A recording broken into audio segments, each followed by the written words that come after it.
Ada 4 warna darah haid, yaitu sebagai berikut. Yang pertama, hitam. Hal itu didasarkan pada hadis Fatimah binti Abi Hubaish radhiyallahu anha, bahwasanya dia pernah mengalami istihadah. Maka Nabi SAW berkata kepadanya, jika darah haid, sesungguhnya ia berwarna hitam yang sudah dikenal. Oleh karena itu, tinggalkanlah salat. Jika berwarna lain, berwuduklah, karena sesungguhnya ia hanya semacam keringat. Bukan keringat. Saya pernah beri catatan beberapa bulan yang lalu, itu bukan keringat tetapi urat yang pecah. Urat yang pecah. Kalau darah haid warnanya hitam. Ya, sebagaimana dalam hadis Fatimah binti Abi Hubaish. Maka Nabi SAW mengatakan kalau warnanya hitam yang sudah diketahui, maka jangan sholat. Tapi kalau warnanya bukan yang sudah diketahui, ya, hitam haid ini, maka tetap sholat. Ya, dikarenakan fa innama huwa 'irqun, itu hanyalah sebatas urat yang pecah. Ya, atau pembuluh darah yang pecah. Yang kedua, merah. Karena merah merupakan warna asli darah. Ada juga haid yang warnanya merah. Kemudian yang ketiga, kekuning-kuningan, yaitu air yang terlihat oleh wanita seperti nanah yang warna kekuning-kuningannya mendominasi. Ada kalanya di bagian akhir itu warnanya kekuningan. Kemudian yang keempat? Yang keempat, keruh, antara putih dan hitam.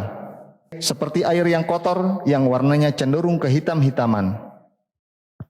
Berdasarkan hadis Alqamah bin Abi Alqamah dari ibunya, pelayan Aisyah radhiyallahu anha, dia bercerita, ada beberapa orang wanita yang diutus kepada Aisyah Ummul Mukminin dengan membawa kotak kecil yang di dalamnya terdapat kapas yang terdapat warna kekuningan dari darah haid untuk menanyakan kepadanya perihal salat.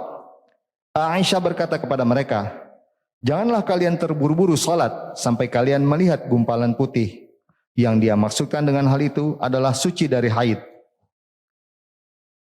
Warna kekuning-kuningan dan keruh tidak disebut haid kecuali pada hari-hari berlangsungnya haid.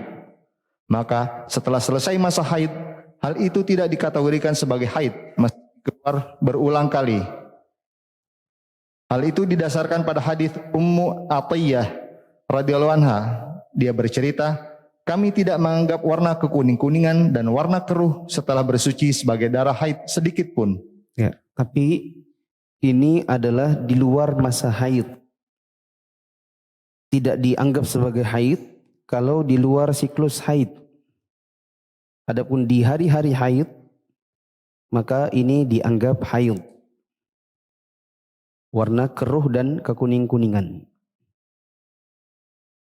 Kemudian, secara implisit, kalimat di atas menunjukkan bahwa warna kekuning-kuningan dan warna keruh setelah bersuci tidak dikategorikan sebagai darah haid sama sekali. Tetapi ia hanya semacam air seni yang dapat membatalkan wudhu. Secara implisit menunjukkan bahwa warna kekuning-kuningan dan warna keruh sebelum bersuci masih dikategorikan sebagai haid. Dengan syarat, hal itu keluar pada saat masa haid berlangsung. Pendapat seperti ini dikuatkan oleh Al-Allamah Syekh bin Baz hafizahullah rahimahullah. Di situ apa? Nah, yang benar rahimahullah karena sudah wafat.